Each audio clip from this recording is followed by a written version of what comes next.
All right. I didn't expect, honestly, I didn't expect anybody to come in here this early. Let me put my glasses on. It's quite early. Okay. So I'm going to make this short and sweet, and then everybody can watch it in the playback. If you haven't watched Elimination Chamber, there's going to be a spoiler alert, but it should have already been pretty obvious how this was going to play out for everybody. There were some little surprises in there, but Kratos pretty much stuck to the plan with a lot of things. So let's go into the pre-show. So the pre-show or the kickoff had the WWE Women's Tag Team Championship. Indy got to perform in front of her home crowd, which I was very happy for her for that. Me personally, I was asleep during this match, so I didn't get the chance to see it. By the time I woke up and turned on Peacock, they literally were beginning the Elimination Chamber, lowering down the chamber for the women's match. So I didn't get to see the Kabuki Warriors defeat Candice and Indy, but it sure would have been nice to see Candice and Indy win those titles off the Kabuki Warriors. And I don't know, they could have gave it back to him the next week or something. They've done it before. Like they did it with Trick with his championship.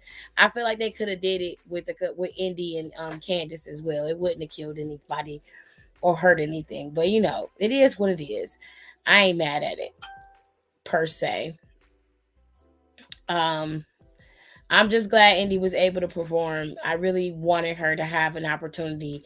The only person that is Australian that didn't get to go to Australia and perform is Bronson. Bronson didn't go. So, you know, everybody ain't going to get what they want. Some people have to wait a little bit longer for their fun. So it is what it is. You feel me? Um, hello. Hello. Okay. All right. So let's go into the first match of the night. First match of the night was the Elimination Chamber for the women. And I have to say, this was a really solid matchup with all of the women. Although I was pretty pissed off, I'm not gonna lie. I was I was angry that Naomi got eliminated first, especially by Tiffany Stratton. I was not a happy camper when it came to that. I felt like if anybody should have went first, it should have been Tiffany. Um, and then for Naomi to start the match and be the first one to be eliminated, I really didn't like that. I was very, very pissed about that. But it is what it is. Triple H always has a method to his madness. And while sometimes I agree, oftentimes I disagree, I didn't like that. I mean, I knew Naomi was going to get eliminated eventually. But the last time, if I recall, they had Elimination Chamber, she was also eliminated first when she was in it because it was that tag team elimination chamber. That was one of my favorite chambers, and her and Carmella were a tag team at the time, or they came in as a tag team and they ended up getting eliminated together, and that pissed me off. I was so angry about this. Um,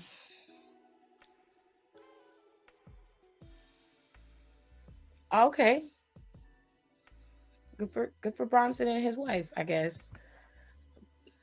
Being honest, I didn't need to know that. I mean, he wasn't there. I assumed there was a reason. That was the reason, but I didn't. It's no shade to you, B Jeffers. I just didn't need to know that because I don't. And it's not that I don't care, but I don't at the same time because that's their baby. That ain't mine. I'm happy for her. I'm happy they had the baby together and everything is cool, kumbaya. But that wasn't something I wanted to know. But whatever works for you. Okay. In terms of who got out first, it was Naomi, and then it was Rock Raquel, Tiffany, uh, Bianca, and then Liv. And that was the order of each one of them being eliminated. I think Tiffany should have been eliminated first, but it is what it is. I ain't worried about it. She did good in the chamber. I'm not mad at her performance, but she should have definitely been eliminated first. But they did what they wanted to do. Um So let's move on. They had the men's tag team championship next, which was actually a really good match. Dominic Mysterio got thrown out of the match. To make it clear so y'all understand that Naomi and everybody else lost, Becky is the winner. She is the number one contender for the women's championship on Raw. All right, now let's get into the men's tag team match. They had this match, which was pretty decent. All four men performed really well. They have a name and for Tyler Bate and Pete Dunne's tag team. It is called the No Catch Republic. Um, which is actually pretty. It's a cute name for them. It's called New Catch Republic. I'm sorry, it's New Catch Republic. It's very close to the No Catch Quarter Crew over in NXT, but they are called the New Catch Republic. They had a great showing against the Judgment Day. If Judgment Day hadn't been using all their trickery to win the match, I believe that Pete Dunne and Tyler would be your new tag team champions. I don't know what they're going to do from here on out, but my mind is still going back to the fact that I believe Awesome Truth is going to end up holding those titles in Mania. Something is happening because our truth was supposed to go to Perth, but he thought that they were going to Austria, so he ended up in Austria instead of Australia. Y'all, I wish I could make it up, but I can't. So it is what it is. I'm not mad at it. I thought it was quite funny. But anyways, I didn't like Nail being eliminated first either. I get it because she's the one without a story at the moment. But let's see what happens next. I disagree with that altogether. Tiffany doesn't have a story either, if we're being fair. And if we're being honest, Bianca doesn't have a story in that chamber either. Looking at the chamber participants for the women specifically, the only ones who have anything to gain by going up against Rhea Ripley is Liv, Raquel, and Becky. They are the ones who had something that had a grudge going against Becky. I mean, going against Rhea, they have some type of revenge to gain off of her, or they got something to prove against her. The other three women had no attachment to Rhea Ripley, with the exception of Bianca, but that is stuff from back in NXT. There's really nothing else that attaches any of them to Rhea except for Raquel, Liv, and Becky. So as far as I'm concerned, they could have just eliminated Tiffany first because Tiffany has no real attachment to anything. They could have let that match go a little longer, let her have a good showcase. But it was weird to me that you had Tiffany eliminate Naomi. I just didn't get it. I still don't get it. Maybe somebody else can explain it to me so I can understand it, but I didn't get it. I felt like Naomi should have eliminated Tiffany. Tiffany could have then attacked Naomi and allowed her to get eliminated by somebody else. That I wouldn't have had an issue with because it would be within her MO. But whatever. So again, they kicked out Dominic. Dominic was getting booed. He got hella heat. He snatched the mic from Mike Rowe, was in there acting a damn fool in this match. Ended up getting kicked out. This led to the match being a successful 2-on-2 match. And they, like I said, they had their little trickery and was able to pick up the win over the New Catch Republic. I'm sorry. It's so easy to mix them up. I apologize. Now, Grayson Waller had the Grayson Waller effect. And I'm gonna be honest, this part of the show wasn't as good as people thought it was gonna be. I don't know exactly what the tribal chief was requesting of Grayson Waller because Friday he did request his presence. I'm not quite sure of what he requested. Either way, it didn't play out the way he wanted because Austin Theory wanted to have a moment. Um,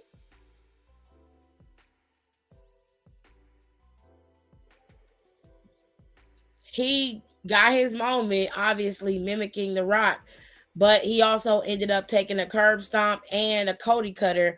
Uh, and the two men basically shook hands to solidify their partnership to take down the bloodline. Cody also issued a challenge to The Rock that he wants to wrestle him one on one at some point. Now, I don't know when exactly that's going to happen, but it seems like the only place that it can happen is at Mania night one. Now, if it happens at night one, that means Cody's going to be doing double duty. He's going to be wrestling night one and night two. WrestleMania about to be a wild time. Okay. I don't know exactly what they're gonna do, but it seems interesting. He did issue the challenge. The Rock has to be the one to answer it. Hopefully, next Friday he'll answer his challenge. Again, this segment was okay. It wasn't anything to write home about. It was just okay. This chamber match had the majority of the surprise. Okay, this was the one that everybody was just like, "Oh shit," you know. In this match, the order of elimination started with Kevin Owens and then moved into was it Bobby who got eliminated first or Kevin? I think Bobby got eliminated I think first. Bobby got eliminated first too. Bobby got eliminated first. Bobby did some catastrophic damage in the chamber though. He put Kevin through a pod and he put Logan through a pod. Now, I'm assuming Bobby got eliminated first. I don't know why I keep wanting to say Kevin got eliminated first. I want to say it was Kevin. It had to be Kevin first because when Bobby got eliminated is when that AJ Styles came in and was attacking um LA Knight, and that's how LA Knight got eliminated. So it had to be Kevin. Kevin got eliminated first, then it was Bobby, and then it was LA Knight. LA Knight was the one that everybody saw the comeuppance of his behavior. So if you don't know, like 2 or 3 weeks ago, AJ Styles was qualifying to be in the chamber, and LA Knight did cost him his opportunity to be in the chamber. He got on the apron, he was distracting the referee, he got very involved in his match, and that cost AJ Styles the opportunity to go to Perth and be a part of the match. Now, I thought that following Monday, when LA Knight was going to qualify, that AJ Styles would cost him his opportunity. But AJ was smart. AJ waited and bided his time until Kevin got eliminated. Well, it was Bobby who got eliminated next. He waited until they eliminated Bobby. And then when those doors opened up, he came in there and beat the brakes off of LA Knight with a chair. And he just kept beating him down, beating him down. And then he hit him with the Styles Clash, and that was it. That was 1, 2, 3. Drew capitalized on that and got rid of him, and that was done. Now, again, one thing about the men's match was that it was full of surprises. When you watch how they had this set up, Randy hit Kevin with that Hangman's DDT on the apron, or rather on that ground floor of that elimination chamber. While it is padded, it is still unforgiving. And Randy had been pretty much exhibiting bad back this entire match because of it. He was pretty much laid out and down for the majority of the match. He rarely got up, and when he did, he was in severe pain. Okay. Now, he played possum for pretty much majority of that match. Logan Paul was laid out a lot, and so was Drew. Hey, excuse me, of this match. You saw Drew thinking he had the opportunity because he had been working on Randy. He tried to hit him with his Claymore, but Randy just couldn't get up to make it to get the Claymore. Long story short, Logan thought he had it in the bag with the brass knuckles. He had them hidden in his trunks. He pulls them out, and instead of him just using them, he does a lot of bravado and fist pumping, and he ends up getting taken out because of it.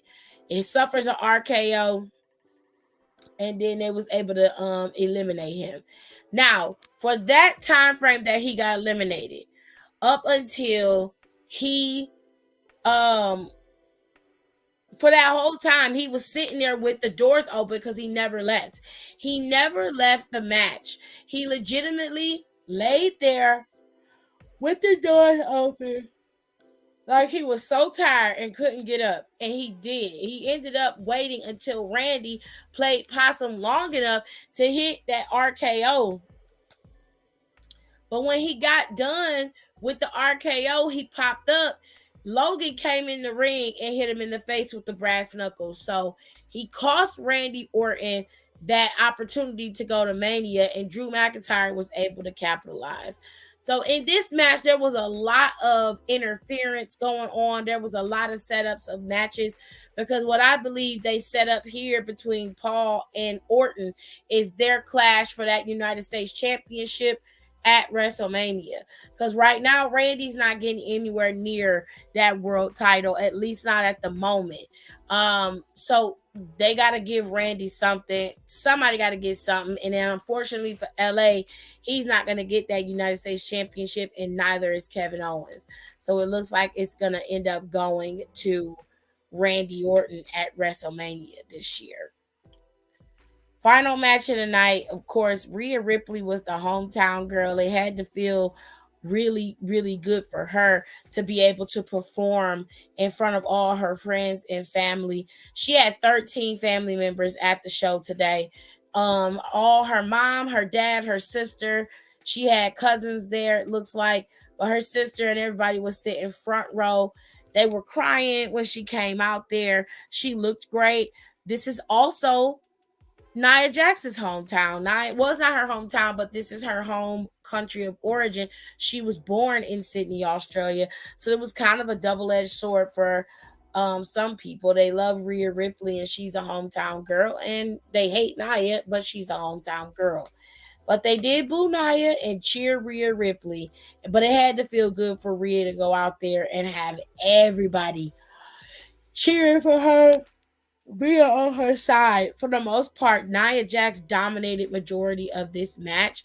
A lot of it was on her side, but Rhea was able to capitalize and hit that riptide with her, and it was a murder she wrote. And it gave her a lot of time to celebrate after it was over. And it must have felt really good for Rhea to be able to have that moment in the ring amongst her countrymen and women. And they had just a moment to be able to soak up and enjoy her victory over one of her most formidable opponents. She put Rhea Ripley through that announcers table. She gave Rhea Ripley the fucking blues. One thing about Nia that a lot of people don't give her credit for is that Nia can be quite vicious in the ring. When she actually is wrestling, there's not many people who can truly stop her. And Rhea Ripley did prove that she is capable of hanging in there long enough to be able to find her opening and take her out simultaneously. And that's what she did. She did an excellent job. Now you have to give Nia Jax her props. She performed beyond expectations. She did absolutely stellar in this match with Rhea Ripley. And she has proven that she can be somebody who can be a champion, but not only a champion, but somebody who can actually hold their own in the ring and prove why they deserve to be in the position that they're in. So shout out to you, Nia, for putting on a good match. Overall, Elimination Chamber was extremely predictable, but there was some moments of surprise, some elements of surprise that Kratos dropped in there that I actually enjoyed. No titles changed hands today. None of them. The tag team titles, the both sets of tag team titles, nor the women's title changed hands today. Everybody retained their championships. But the people that we did know that were gonna win did win. And to round out this show, we're just going to leave it at that. The Kabuki Warriors retain their championships. Becky Lynch is the number one contender for the Women's World Championship. Drew McIntyre is the number one contender for the Men's World Championship. Seth and Cody made it very clear that they are in alliance with each other to get rid of the bloodline once and for all. The tag team titles, Judgment Day, are still your tag team champions. They did not change hands. And finally, Rhea Bloody Ripley is still your women's champion. Now, if you missed the show, I highly recommend that you go back and watch it. Within an hour, it should be up. So I'd say around 9:30, 10, go check Peacock and see if it's up and ready to go. All right. This particular review of the show was going to be short and sweet. I had no intentions of making it any longer than it already is. So you guys make sure that you follow me on my socials. There are some clips up on my Instagram of the show where I did review some parts of it. I did some commentary for it. So I hope you guys enjoy that. And don't forget to rate, comment, and subscribe. It is important. Make sure you share this video as well.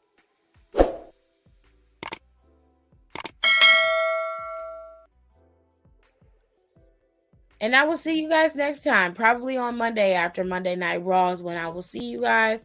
Thank you so much for coming in. I know it's super, super early for a lot of people, but most of us was up at 5 watching the show loud, live, and in color, which it wasn't that bad. It really wasn't that bad at 5 a.m. So WWE, y'all did a good job. It was just a very predictable show. We kind of figured everything was what it was. You know what I'm saying? We kind of figured that. So it wasn't much excitement except for in the men's chamber with some of those surprises. But other than that, it was a pretty predictable show, but it was a good show. So I hope you guys who haven't seen it go watch it and enjoy it for yourself. The chambers themselves are worth the watch. If you don't watch anything else, go watch the Elimination Chamber. I'll see you guys on Monday after Monday Night Raw.